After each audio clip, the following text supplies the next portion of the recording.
Coming up, Authentically Detroit premieres our new series covering economic fairness and the financialization of our city. Donna and I kick it off with a lesson and discussion on the history of Detroit's housing displacement. But first, our hot takes of the week. Our first hot take comes straight out of Bridge, Detroit. Is ShotSpotter effective? Data on Detroit's technology fuels debate. Then, from the Detroit Free Press, feds to announce funding to convert busy I-375 to Lower Speed Boulevard. Keep it locked. We'll be right back.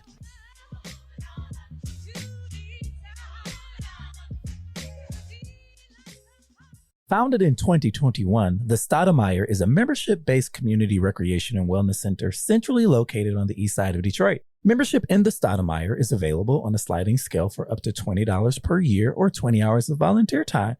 The Stoudemire offers art, dance, and fitness classes, community meetings and events, resource fairs, pop-up events, the neighborhood tech hub, and more. Members who are residents of the east side have access to exclusive services in the wellness network. Join today and live well, play well, be well. Visit ecn-detroit.org. Bridge Detroit is your news and engagement platform that is telling the stories of Detroiters rooted by community priorities. Started in 2020 by Pulitzer Prize-winning journalist Stephen Henderson, the newsroom has already established its footing as the go-to source for hyper-local perspectives that asks the hard questions, brings accountability, and searches out real solutions. It's free to become a member of this award-winning news organization. Visit bridgedetroit.com today to sign up to receive the news delivered right to your inbox. Bridge Detroit. By Detroiters, for Detroiters. Hello, Detroit and the world. Welcome to another episode of Authentically Detroit. Today, we are recording at the Audio Wave Network studios. We are a content partner to bridgedetroit.com. I am Orlando Bailey. And I'm Donna Givens-Davidson. Thank you for listening in and supporting our efforts to build a platform of authentic voices for real people on the east side of Detroit.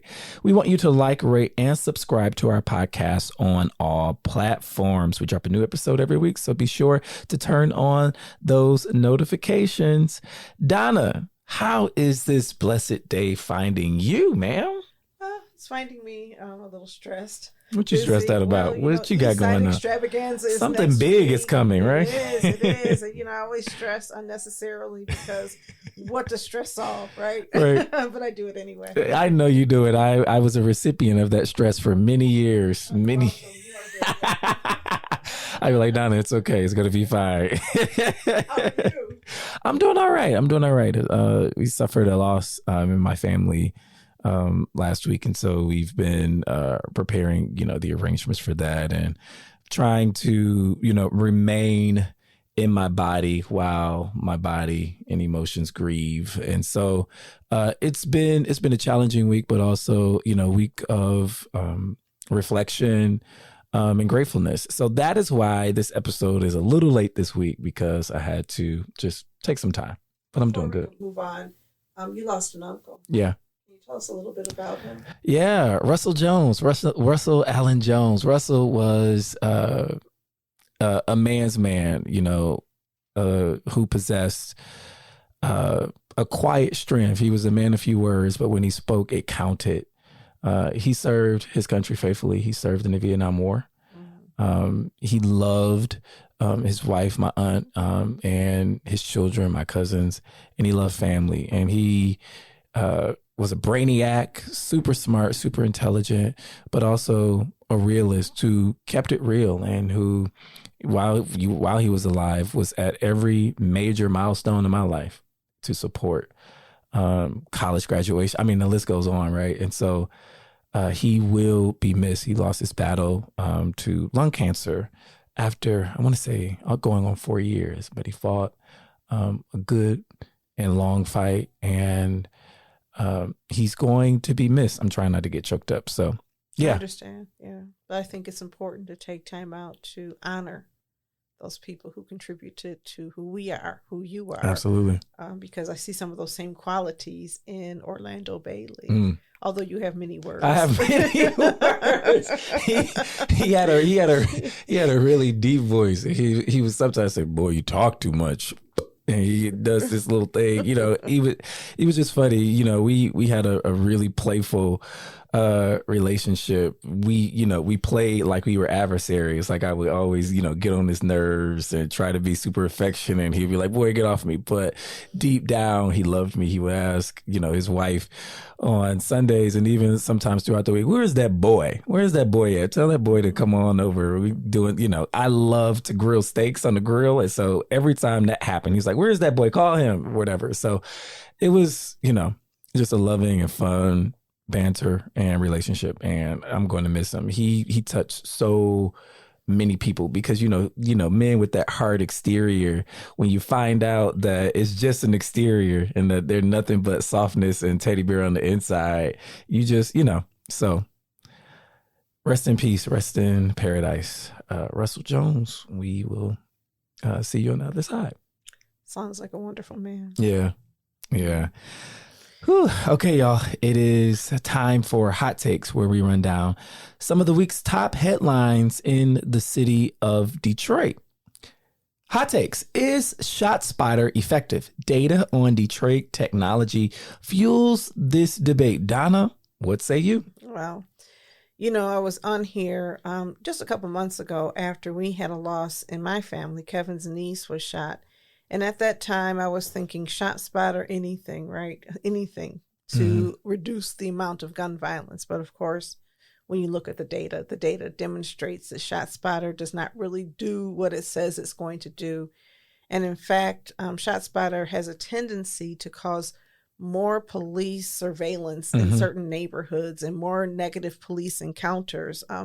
So I think that it's a problematic way to spend $7 million. There's a lot of money that could be spent on other activities that would help reduce violence inside of communities. We've got to get at root causes. We've got to get at the trauma, activities for young people, direct intervention.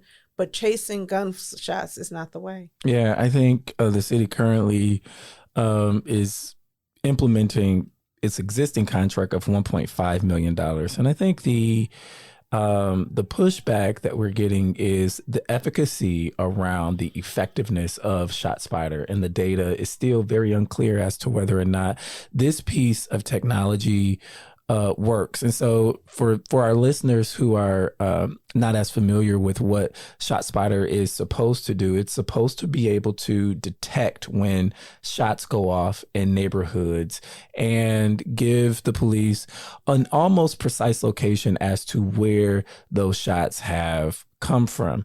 Now, the data the jury is still out on whether or not the data proves efficacy or not. And I think that the debate that's going on at the council table right now is, absent this kind of data, is it worth spending an additional $7 million to surveil? The other piece that I would like to highlight is that the mayor and the chief of police is touting ShotSpotter as a prevention method to derail shootings that happen in neighborhoods, potentially violent shootings, when in actuality ShotSpotter is something that really comes into effect after a shooting has occurred. So I'm not really connecting the dots as to how ShotSpotter can be a method of prevention, right, when the technology only works when shots are fired, right. And the mayor used his stage at the Mackinac Policy Conference this past May to tout the effectiveness of ShotSpotter. Well, look at what it's effective at doing. It's effective at sending police into areas where there may or may not be gunshots, because a car backfiring can sound like a gunshot. I'm not certain it can differentiate between that and firecrackers or whatever. But in addition to that, it sends police on numerous trips. Now, this is the ACLU has done a study, and they found that it sends police on numerous trips in Chicago more than 60 times a day into communities for no reason at all, and keeping the communities on high alert and expecting to confront a potentially dangerous situation. When you send police into a community anticipating danger, that's even more dangerous than sending police into a community just to surveil and just check up on things. And so they're saying that it's a recipe for trouble. and conflict between police and civilian populations. And they found that the perceived aggregate frequency of shot spotter alerts in some neighborhoods leads officers to engage in more stops and pat downs. You heard of stop and frisk? Yeah, and one of our young people talked about this, just standing in front of his house. Yeah, exactly. And so, when you criminalize people or neighborhoods or communities based on perceived sound, it sounds like you're going to make that community safer. As you pointed out, it happens after the fact, but I am concerned by the increase in policing, in a dangerous type of policing, as opposed to investing in community policing or other efforts that are going to get at root causes. Yeah, I'm concerned about the increase in surveillance, but I'm also concerned about the increase in this dollar amount. $1 million, $1.5 million to $7 million is a significant jump without data that proves the efficacy of this. And so the city's existing $1.5 million contract is set to expire at the end of 2023. Right now, the system is being used in two precincts, Precinct 8 and Precinct 9 located. Precinct 8 is on the city's far west side, and Precinct 9 is right there in Gratiot and Gunston in that area. And so under this plan, the downtown area, Cass Corridor, and much of the city's southeast side would be excluded from ShotSpotter. The data also says that arrests were made in only 2% of the gunfire incidents that it detected. Weapons were recovered in 3% of all gunfire incidents detected by ShotSpotter this year. So I don't know. I don't know if that's enough. And the council has been receiving a lot of public comment and pushback on this. I'm not certain as to whether or not council would strike this down. We'll see. I mean, if you have something that is 98% ineffective at resulting in arrest, you could have 2% without ShotSpotter. I think that the risk may outweigh the benefit. In fact, I'm pretty sure it does, both in terms of cost and also in terms of community relations with the police officers. We're still trying to build that back up, and peace. Now, I know that there was a group of people who met with the city just yesterday to discuss that and to try to negotiate some type of peace. So I'm interested to see what will happen as a result of that meeting. I like that you used the word risk, and I want to talk about, calculated political risk. And I'm wondering if this council is willing to take on the mayor and what the mayor wants to be a flagship program under his administration. Is there political will to disagree with him and go against this proposal on part of council? And I'm not sure if there is, the willingness to, on some of these council members to stick their neck out and publicly disagree with the mayor on something that he really, really wants to happen. If I'm being honest, I'm being real about it. I mean, I think that, when you frame it as public safety, you pretty much get what you want politically, whether it is, local public safety or whether it is national, safety. There's this mindset of fear that's cultivated in certain quarters. And so I think I'm doubtful that you're going to see meaningful pushback. I can see people leveraging and saying, well, if you're going to spend $7 million on this, spend another $7 million on that. But for me, it's bigger than the price tag. Mm-hmm. It is also, what is our approach to policing? I'm still waiting to see what's happening with the lawsuit on Detroit Will Breathe, where the current police chief doubled down on what they did years ago. And so if increasing policing means increased police brutality or police misconduct, I have concerns. And I know that there are many concerns that are still being raised about police conduct in our communities and with our most vulnerable citizens being those people who are seen as the most dangerous, not because of anything they've done, but because of how they look, how they dress, where they live. And now ShotSpotter puts a great big bullseye on a neighborhood and says, let's police these people more aggressively. So I think it would be helpful to not just weigh the cost, but also weigh the impact of this increased police on the well-being of a community. Yeah, and the last thing on this, I just want to also push back on the mayor's notion that ShotSpotter would have prevented that mass shooting that happened on the West Side a couple of weeks ago. I think to politicize something as catastrophic and traumatic as that is just a new low. And stop it. Just no. Yeah. I'm down with that. Hot takes. Feds to announce funding to convert busy I-375 to lower speed boulevard. Donna, what say you? The Transportation Secretary announced $105 million in funding for this. That will allow the project to begin earlier than expected. Right. I think like 3 years earlier. Yeah. We've already had like about $30 million coming from the state. Mm-hmm. Look at how much we're investing in resurfacing I-375. Imagine if we invested that in affordable housing, and truly affordable housing that low-income people can access.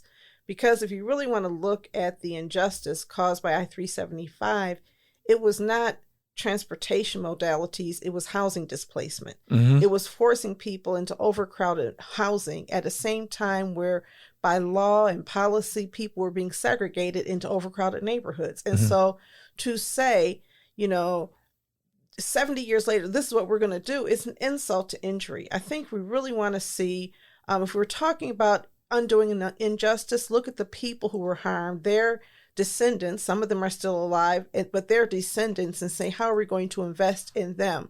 Other than that, I think it's a waste of money. I think actually what it's going to do is it's going to spur economic development. It's going to make rich people richer while poor people stay poor. And the consequences of the demolition of Black Bottom remain unaddressed. Oh, but Donna, this is, part of, a broader community reconnection program that has been undertaken by the U.S. Department of Transportation to attempt to reverse some of the damage done, to these communities like Black Bottom and Paradise Valley.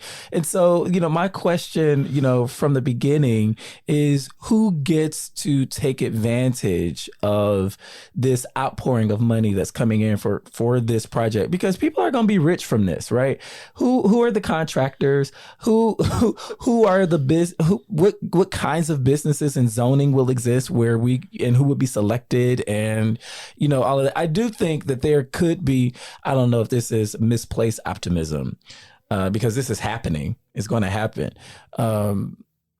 Could there be, sort of first dibs on part of, entrepreneurs of color or descendants of, families who were displaced by the surfacing of the freeways running through Black Bottom and Paradise Valley, to, sort of take part in, this economic engine that they're trying to build? I don't know.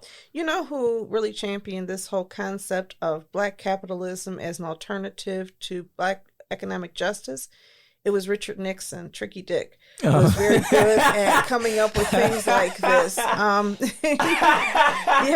had to be my age to understand that's what people called him. But Richard Nixon was a person who championed this concept, and ever since then, it doesn't matter what presidency you have, Ronald Reagan, Donald Trump. Every time people have talked about justice, they said, we're going to make this group of Black people richer. We're trying to build your wealth. And the wealth that they're building on part of those Black people always is relegated to very few. It does not address the structural issues. So if you're going to do it, by all means, let Black contractors have their shot. Make sure you hire Black laborers and all that kind of stuff. But the reality is, wealth never really trickles down, no matter who's holding that wealth, white people or Black people. And if we're really looking at impacting the people who are there, let's build affordable housing there. Let's build housing that replaces some of the housing we've lost over the past, 50 years. And then I'm down for it. If you're talking about creating a community where you're going to have all kinds of mixed income housing with a focus on lower income housing, you're doing something different. But if what you're talking about is extending downtown across the freeway into Lafayette Park, which is already unaffordable, then what you're doing is expanding the domain of wealth. All right, y'all. That's going to do it for Hot Takes. If you have topics that you want discussed on Authentically Detroit, you can hit us up on our socials at Authentically Detroit on Facebook, Instagram, and Twitter. Or you can email us at authenticallydetroit@gmail.com. We're going to take a quick break. We'll be right back. Have you always dreamed of being on the airwaves? Well, the Detroit Eastside Engage Podcast Network, or DEEP for short, is here to help make that dream a reality. Located inside the Stoudemire, the Deep Network offers studio space and production staff to help get your podcast idea off the ground. Doesn't take a whole lot of work to get started. Just visit the Authentically Detroit page at ecn-detroit.org or call Sarah at 313-948-0344. Founded in 2021, the Stoudemire is a membership-based community recreation and wellness center centrally located on the east side of Detroit. Membership in the Stoudemire is available on a sliding scale for up to $20 per year or 20 hours of volunteer time. The Stoudemire offers art, dance, and fitness classes, community meetings and events, resource fairs, pop-up events, the neighborhood tech hub, and more. Members who are residents of the east side have access to exclusive services in the Wellness Network. Join today and live well, play well, be well. Visit ecn-detroit.org. Welcome back to Authentically Detroit. We are so excited to launch our new series this week. Donna and I are going to take an in-depth look at economic fairness in the city of Detroit. But like the saying goes, if you don't know your history, you're bound to repeat it. So in honor of that, we'll start with a brief history lesson on housing displacement from our resident Columbian professor, Donna Givers-Davison. Donna, take it away. Well, really what I want to talk about today is this whole concept of Black Detroit. And the concept of Black Detroit in a nation like the United States, which when we were first brought here, we were brought here in a way that was really, as chattel, oppressed for generations, for centuries. And then some of us made our way to Detroit. One of my favorite, when people talk about the worst Supreme Court decision, a lot of people are referring to this most recent Dodd decision. Oh, this is the worst Supreme Court decision in U.S. history. But I look at the Dred Scott decision of 1857, which was written by the Chief Justice at the time, Roger Taney, where he said African Americans, and this is not what he called us at the time, had for more than a century before been regarded as beings of an inferior order and altogether unfit to associate with the white race, either in social or political relations, and so far inferior that they had no rights which the white man was bound to respect, and that the Negro must justly and lawfully be reduced to slavery for his benefit. He was bought and sold and treated as an ordinary article of merchandise and traffic whenever a profit could be made by it. This is how the U.S. Supreme Court viewed Black people in 1857 when Dred Scott sued for his citizenship. In effect, Judge Taney was saying Black people were not people in the eyes of the Constitution. We, the people, did not include Black people because we did not qualify as humans fully and not as citizens. And, after that, we had the Civil War. People were freed from slavery, and a lot of people made their way into, urban areas and leaving the Jim Crow South after post-Reconstruction. But I think it's important to understand this concept of Black people having no rights and the fact that this was not just an opinion, but a law of the land that was very clearly articulated. So when we talk about Black people in Detroit, you have to look at the Black people living in this U.S. in this context. Black people have been in Detroit since 1796, I believe, is the first Black woman who was documented as being in Detroit. But in the 19th century, before there was before slavery ended, Detroit's population included about 65 Black people, and that population grew to just over 4,000 by the year 1900. There was an influx of population to Detroit. Detroit really expanded in population from about 1,400 people to 285,000 people in that time period. But that was largely driven by immigrants from European immigrants, as well as some immigrants from other nations, I think Mexico and other places. But it was largely an immigration growth, and the Black population remained really small. That small Black population had a Black society that included churches, political organizations, newspapers, schools, and the Underground Railroad. So when Black people moved from down south to Detroit, they were moving into a community that was already developed, a Black community that was already developed and segregated, and therefore they did not just empty into a blank slate, but they sort of continued on movements that began long before they got here. In the 19th century, for example, there was an 1833 riot, and that 1833 riot was caused by the freeing of two escaped slaves, Lucy and Thornton Blackburn, from custody when they were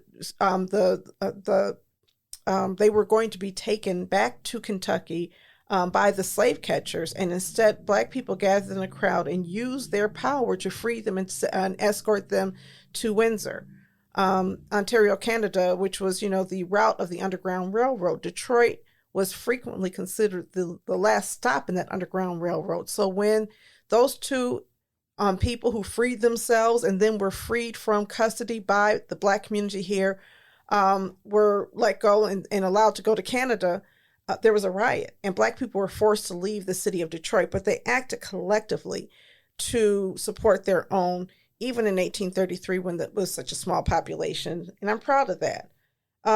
So when the Great Migration began, the Great Migration didn't just happen. The Great Migration happened because people, after the end of World War I, the U.S. stopped allowing people to come to immigration had been greatly, almost stopped in the United States from about 1,200,000 per year to just over 100,000 people.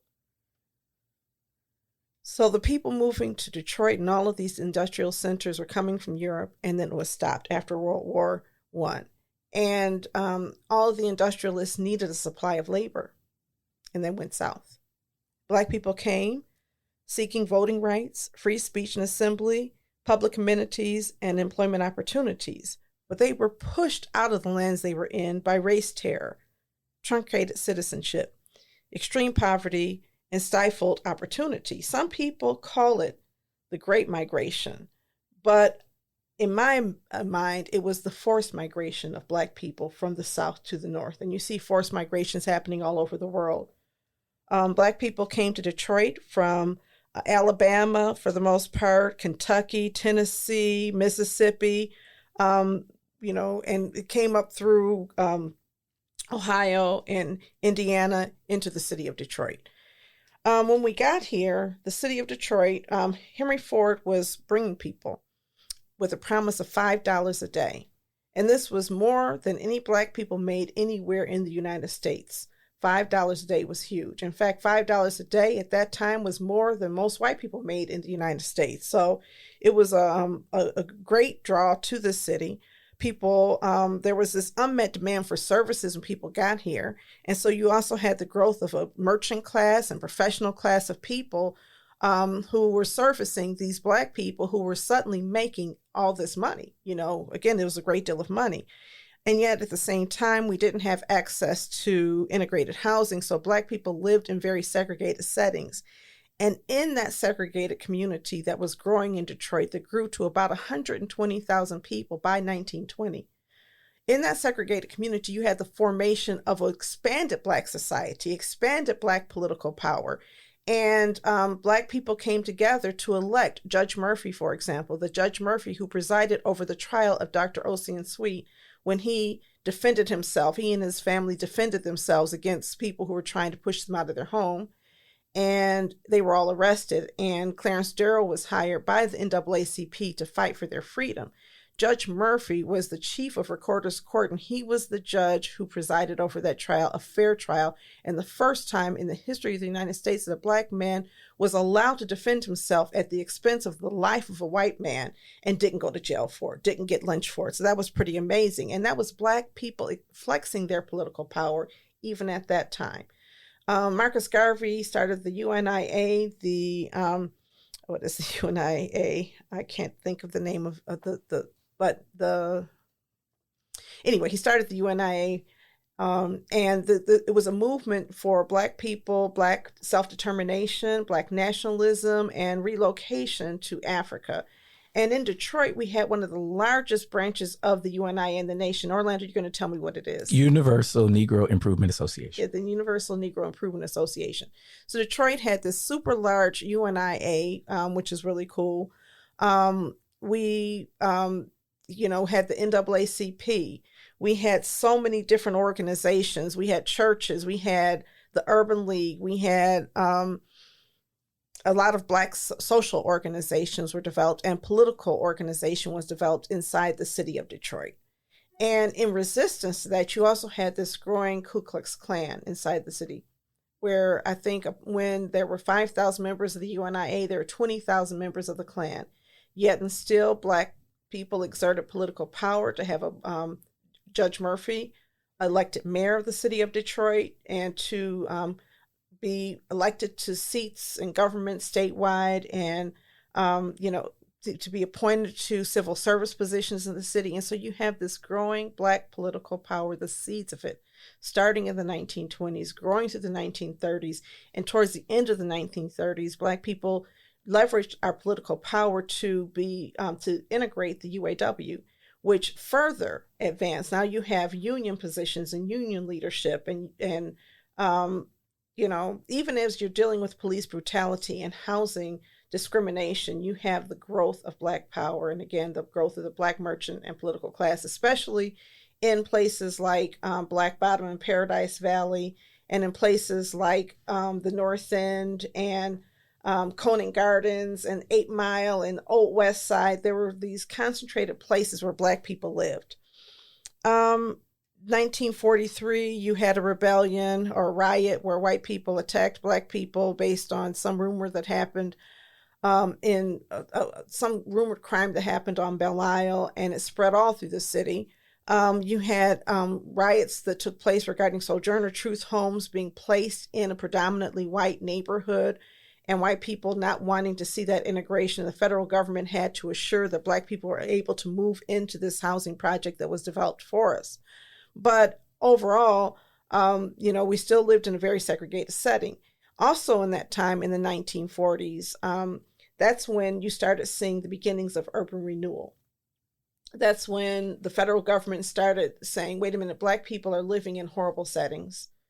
No, they're unsanitary. People are dying. Nobody should have to live like this. You had very poor infrastructure, raw sewage, people still using outhouses, people living in places where they did not have any control over their landlords, and they could not access financing to purchase homes, and they were not allowed to move many places. So Black people were living in slum conditions. And the government's response was not, let's improve housing here. Let's eliminate housing discrimination. Let's build new housing to replace this old housing. Let's strengthen the infrastructure. Instead, it was slum clearance. Slum clearance cleared the land, and this is the process that made the development of I-375 possible, where people were displaced from Black Bottom, from Paradise Valley, and forced into other segregated communities where they were allowed to live by policy and by, the practices of landlords and private individuals. And in fact, when Black people tried to move out, when they had the money to move out into other places, when there were not restrictive covenants, which, basically said this home can only be sold to a white person, when Black people managed to move out of these communities, in a lot of instances, they moved into places where they were assaulted by, rioters and other types of people who threatened their lives. And so there was race terror in Detroit, even though we fled race terror from the South, and we lived in concentrated poverty. Again, the government response was, let's clear out these areas and force people out of these areas because they shouldn't live like this. And many of them were forced into the area that was now the 12th Street area, around the place where, in the west side of Detroit, where, the 1967 rebellion took place. And part of the rebellion was a housing crisis. Part of the rebellion was police crisis and the policing of Black Detroit. During this time, however, you had the buildup of suburbs. And so you had this kind of interesting dynamic where Black people were increasingly politically and economically powerful in a city where they were dealing with extreme racism, but white people a lot of times didn't want to live next door to Black people, and there was a lot of anger at that power. And so people escaped. You also had, a lot of pollution going on in the city and the like. So, You had a lack of business ownership because you had businesses that were forced to close. You had overcrowded, growing slums. And then the big four, there was police beatings and murders, growing right resentment, people returning from Vietnam in the 1960s. And so here you have people who've been forced out of where they grew up, where they lived, into overcrowded slums, from one slum to another slum that's overcrowded. Their businesses are closed, and they're being forced and drafted to go to fight a war in another land, like your uncle. And many of them never really returned as whole people. Many of the people who were fighting in Vietnam were damaged. But there was an over concentration of Black people. Black people were way over represented in the draft, and they came home to a land which restricted where they could live, where they could work, and where there was a lot of police brutality. So, following the 1960 rebellion, a lot of people say that's when Detroit fell apart. But in reality, that's also when Detroiters gained even more political power. That's when you had the formation of the Shrine of the Black Madonna. That's when you had the formation of the Republic of New Africa, Operation Get Down, Akibalan villages. You had so many organizations form and so many people working collectively to say, let's cement our power in this community and let's fight back. In 1974, Coleman Young was elected mayor of Detroit, and as mayor, what he was able to do is really clamp down on police brutality and increase, significantly increase the number of Black police officers, integrate the police force, integrate not just the people in the rank and file, but also the leadership of the police force and the fire department. He was able to extend contracts to Black business owners, and he was able to work and leverage his power as mayor to ensure banks were more fair in their lending practices in the city. What he was able to do was to leverage his power to say, if you are going to have somebody working with the city on any project, I want to see Black faces in leadership. And it changed the face of Detroit. Detroiters, when I grew up, and I was born in 1963, Detroiters occupied every position of power in leadership possible. And so, when I look at it, it's not, you look at it and you say, okay, it didn't happen as a result of 1967. It didn't happen as a result of Coleman Young becoming mayor. Some of this happened as a result of the people who were doing the work in 1833 to build power and the institutions that survived until the day that Coleman Young became mayor. We were ready for it. A lot of people say people in communities that are freed from oppression are not ready to lead. We were ready for leadership because we had been leading. And the only thing that changed is that the yoke of oppression was removed such that we could lead freely for a while. And that's my story of Detroit, the buildup of Black Detroit. It didn't happen over decades, it happened over centuries. And the reality is that the people who took power knew what to do with their power.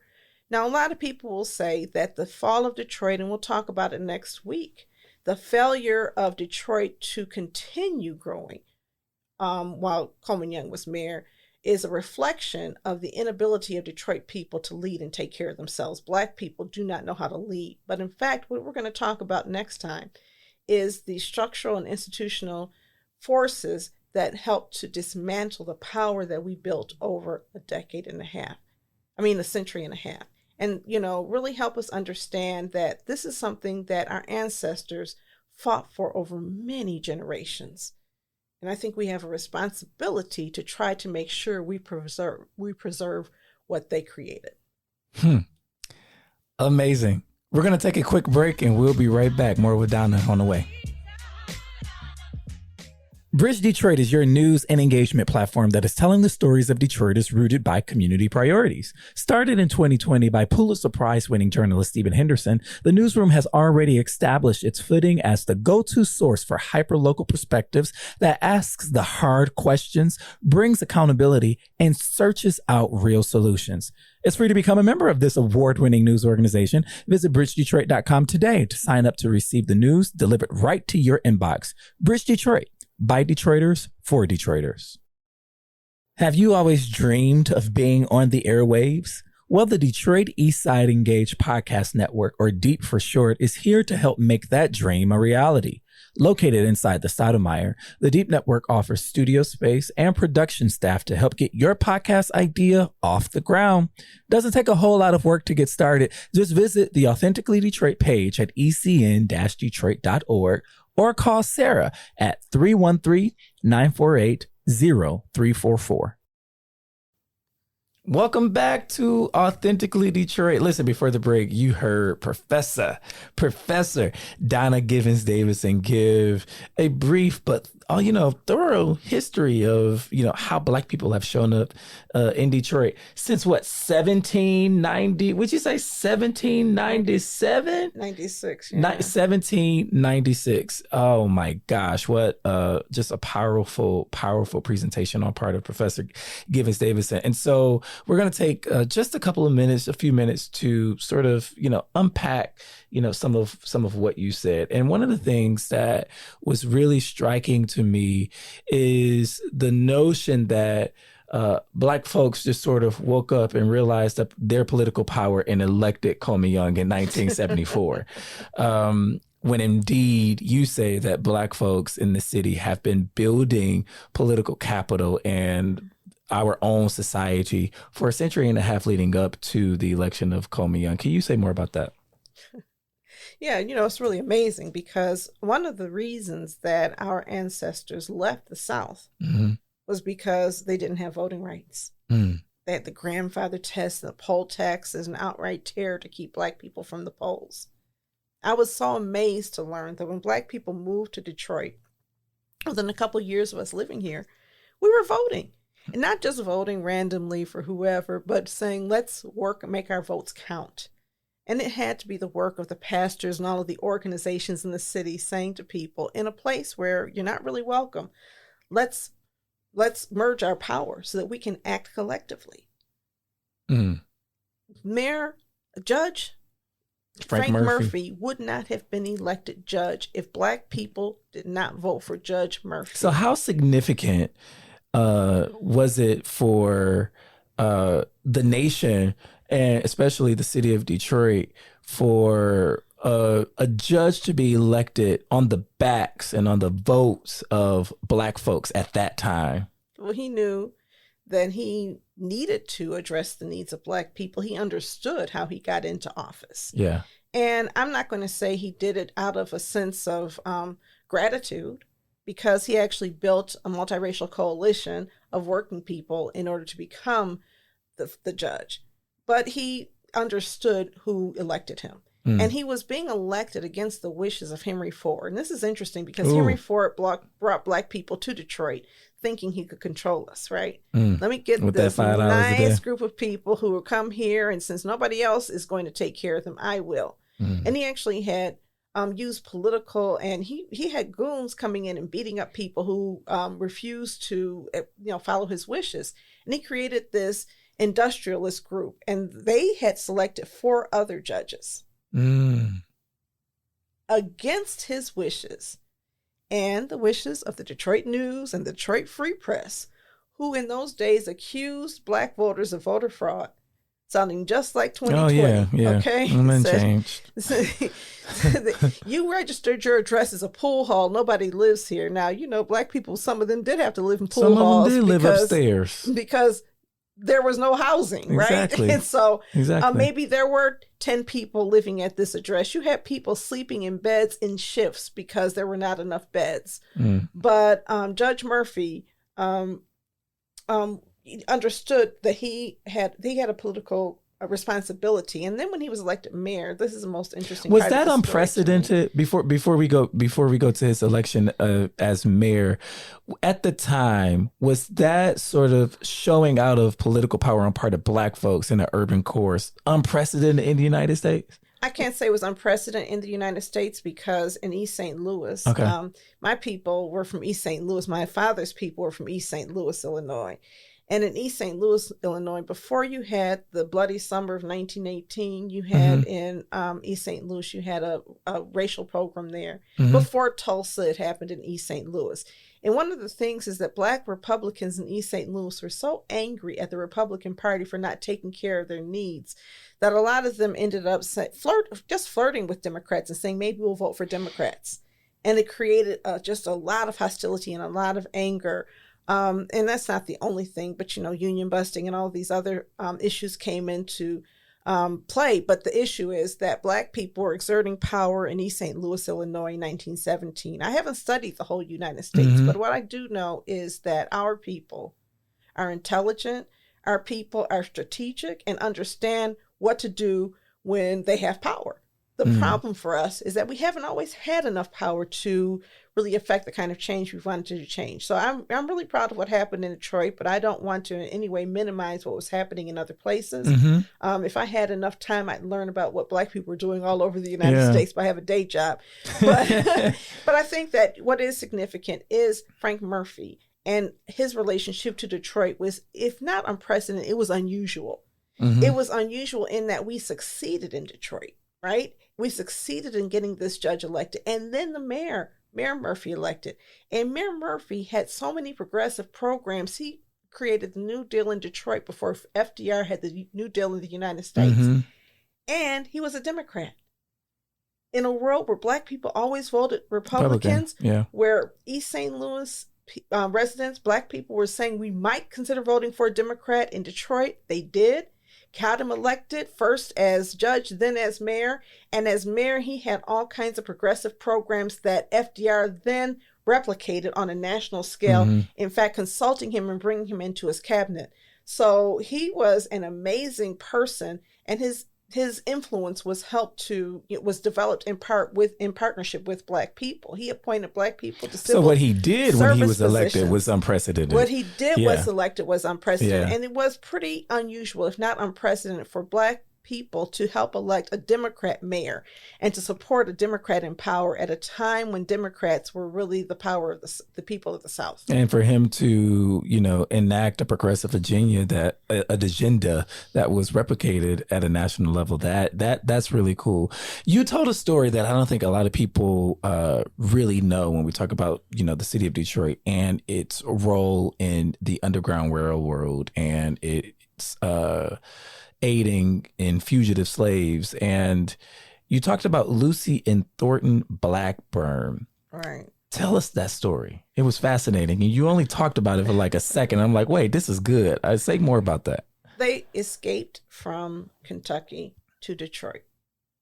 And at that time, I've read that you had to register if you were a Black person to be in Detroit. And I guess they used a false name. But Thornton was out somewhere, and somebody from Kentucky recognized him and turned him in to the slave catchers because, there's a bounty out on your head because the Fugitive Slave Act means that if you leave where you are, you can be taken back. It doesn't matter where you are, and no city has the right to detain you or protect you. So somebody recognized him. He was arrested and he and his wife were placed in jail. When his wife was in jail, there were two women who were prominent in the community who visited the wife. One of them changed clothes with her. She was from a prominent Black family, and her father had some political power, so she changed clothes with her.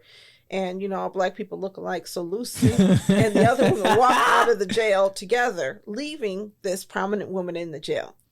They whisked Lucy away to Ontario across the river. It's not a long ride across the river. They whisked her away, but Thornton was still in jail.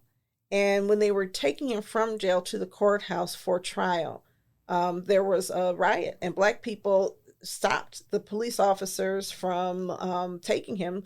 The sheriff ended up being killed in a melee that followed, and he ended up escaping to Windsor, Ontario. They then moved to Toronto, and they started the first cab business in Toronto. This Black couple escaped from slavery in Toronto, started the first cab company in Toronto. So the United States sued for extradition, extradite these criminals back to our country.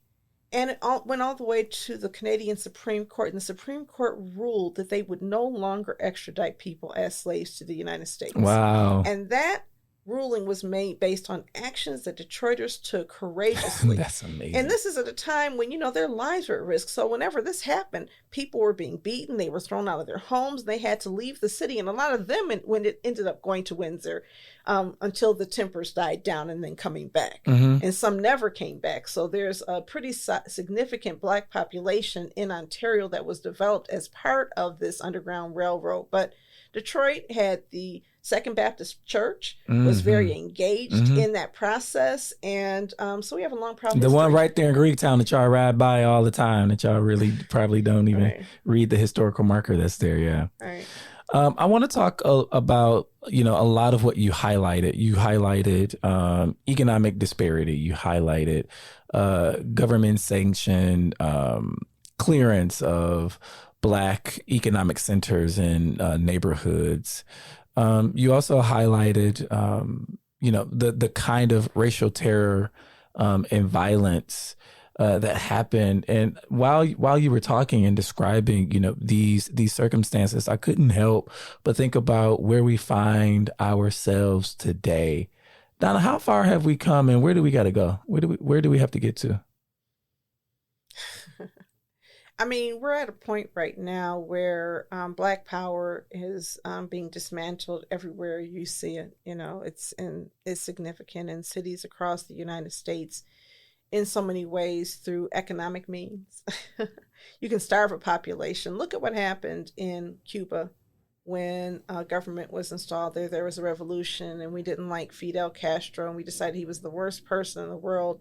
And so the United States used economic tools and economic embargo to starve Cuba. Yeah. And to try to force Cuba to change its path based on economic privation. If you look at what happened in cities across the United States and the way that government sort of rearranged how it supported cities, when cities became Black and Hispanic and were no longer the havens for white Americans, cities no longer enjoyed the same kind of support from government that they did in the past. And at the same time, the government that was withdrawing support from cities had invested in the development of suburban America. And so it's kind of interesting. Right now, we don't have the same kind of housing discrimination, but you have the legacy of a wealth gap, and you have the legacy of so many things. And so people just can't afford to live in places. If you look at The Color of Law, if you look at Richard Rothstein and him documenting how a housing wealth gap was formed, then even if you're making the same amount of money as a white person with the same level of education, your family wealth is probably going to be less. And now I'm reading another book, I think it's called White Wealth, where the author talks about the way that our tax policy creates a wealth gap, even today. So I think right now we don't use race directly. We have proxies for race that are just as effective as race in many instances. Like what? Well, crack cocaine is a proxy for race, right? Crack was something that Black people used, and powder cocaine was something that wealthier, whiter people used. And so we have different laws and policies surrounding crack cocaine than powder cocaine. And that's somewhat closed. I think the disparity is closed. So you don't have to say that we're going to put a Black person in prison for life for selling a small amount of drugs, and we're going to be much more lenient on a white person. We just say crack. Or we can say, standardized test scores is one of the ways that we evaluate whether or not we're going to support schools and whether or not students are seen as worthy and teachers are going to get the kind of support and be seen as effective. And standardized test scores are so correlated with race and wealth. And race and wealth and poverty are so correlated, right? That you can almost tell if a school has a really high standardized test score, it probably has a wealthier and whiter population than a Black school. So you don't have to say it. Another thing is credit scoring. When was credit scores introduced? Like in the 80s, the late 80s, early 90s? I'd have to go back and do some research. I'll figure that out. I'll know that by next week. But credit scores are based on not just whether you pay your bills on time. Wouldn't that be great? Do you pay your lease on time? Do you pay your electric on time?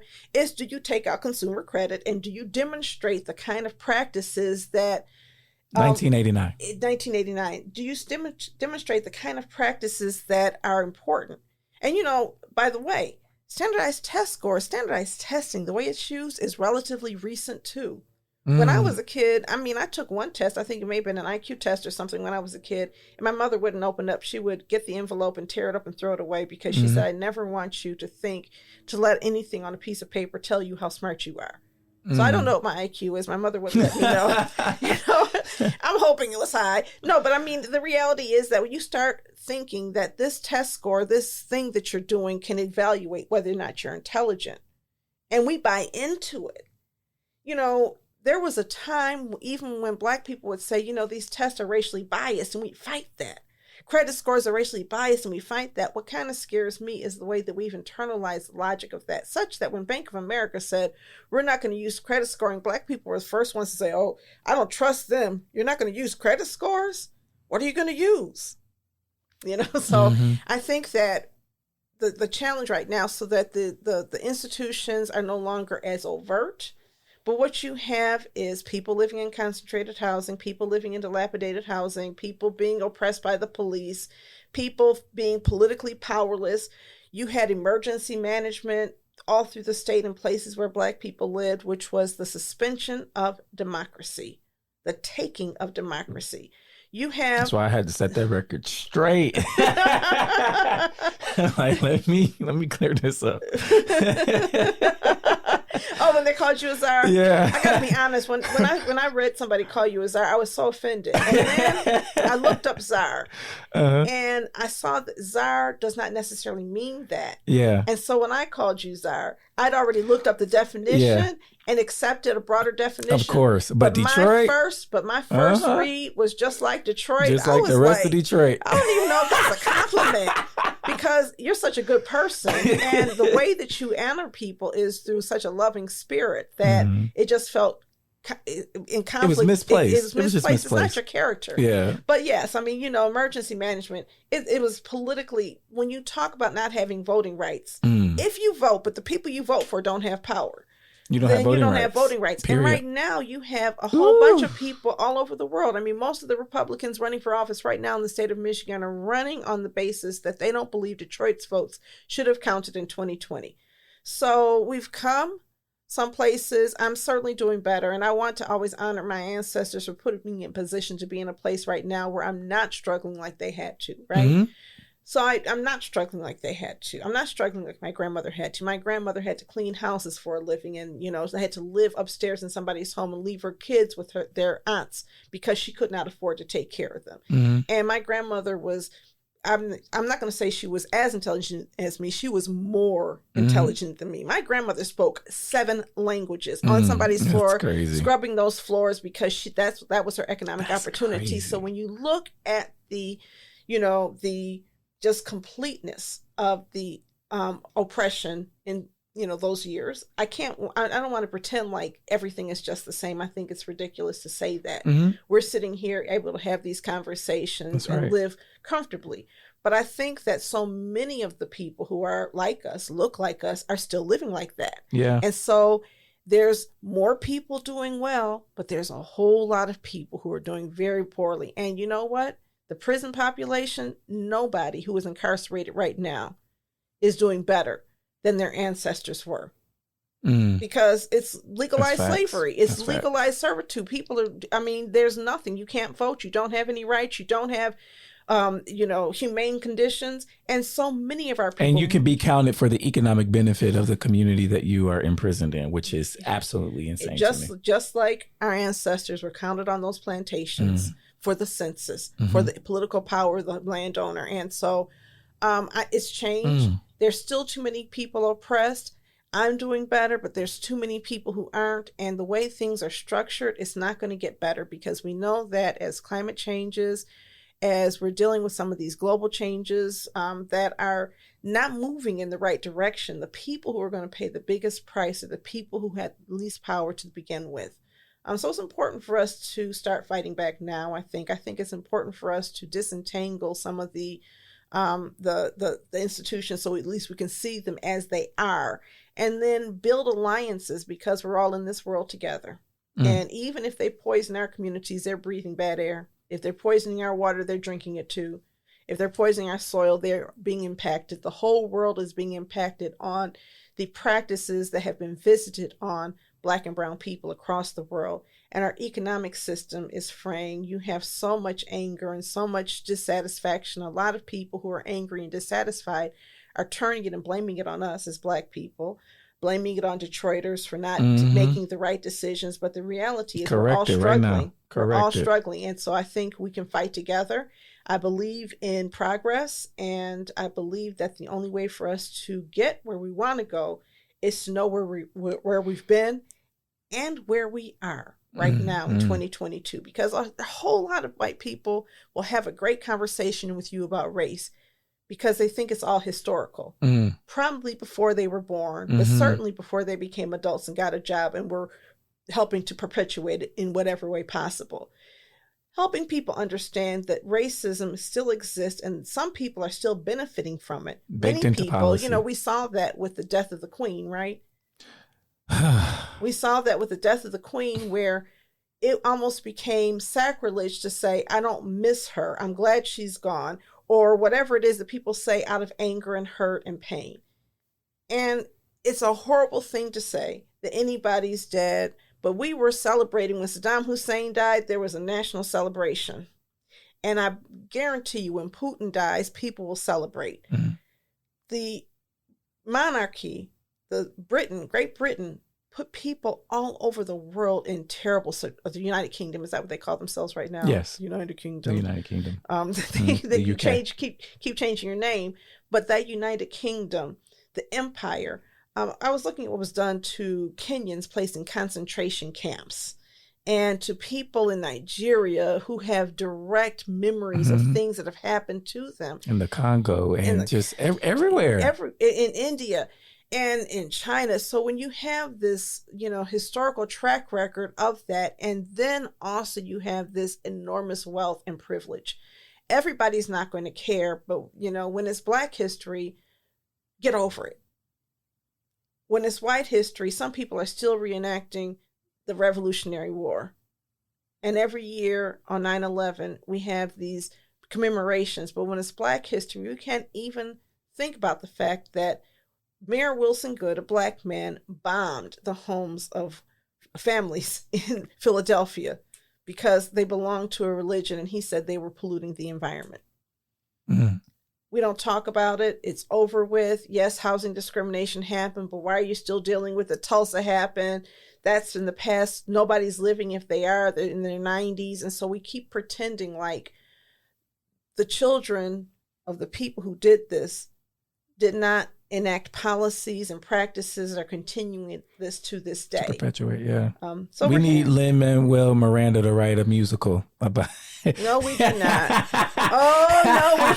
You talking about reenacting the Revolutionary War. That's what Hamilton is. No. And it's so widely regarded as a piece of art. I'm joking. It's so widely regarded as a piece of art. And it's so falsely narrates his legacy. It's like we have this desire to lift up these founding fathers, and I just can't. All right, y'all. Listen, this conversation on economic fairness and the financialization here in the city of Detroit will continue all month. This is our new series, and this is our new show format. Do you like it?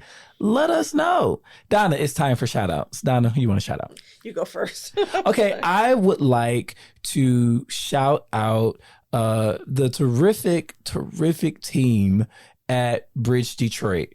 I think that we have really found our groove, our voice, and we are rocking and rolling. We are showing up in spaces and community. We are being welcomed. We are being called on to ask questions and to tell stories. And we are being supported. We in the summer, last month in August, I had this bright idea to have, we knew we were going to have a fundraising campaign. And I was like, I had something. I, stewarded a campaign at ECN a long time ago called Give 5 for the East Side. And it was so accessible to everybody. And I was like, can we recreate something like that? And we called it, I Got 5 on It.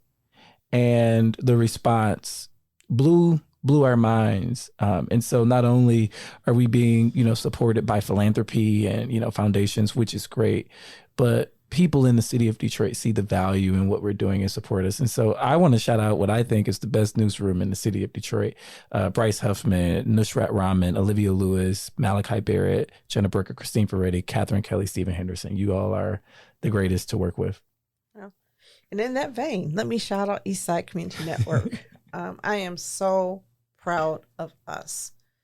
When we do work that just blows my mind all of the time. First of all, last Friday or last Saturday, we had a health fair here, but at the same time, we were supporting a walk by one of our elders in the community, Willie Mae Gaskin. Miss Gaskin. We have invested in people who Eric Thomas, chief storyteller of the city of Detroit, needs to profile ASAP. ASAP. Yes. So she had a walk, and she always honors firefighters and police officers in her neighborhood. Just a real neighborhood gem. We work here most Saturdays, and people show up, and we're working with small community groups, really investing in them. So it used to be that we got people to always come to our events. Now we support as many events in the community as we bring here. Sometimes even more. Our staff are stretched, but really hardworking, trying to make great things happen. I can't call out any single leader here because everybody is just hitting their stride. And if you look at what's going on in climate equity, we had a transportation forum last week, I believe. We've done a power building forum here. If you look at what we're doing with our sustainable housing, we're just doing amazing work. Our youth department, our community organizing, resources and engagement work is tremendous. Our work on Mack Avenue, our community economic development work, wow. I can't even keep up with it anymore. And I think that, when you run an organization effectively that's trying to do a lot of things, you should not be able to keep up with everything because the experts are doing the work on the job and they're just coming and telling me about it. So I'm really proud of the team that we've established and the momentum that we have in this community. Thank you, ECN. All right, that's going to do it for this episode of Authentically Detroit. We'll see you next time. Until then, catch the wave.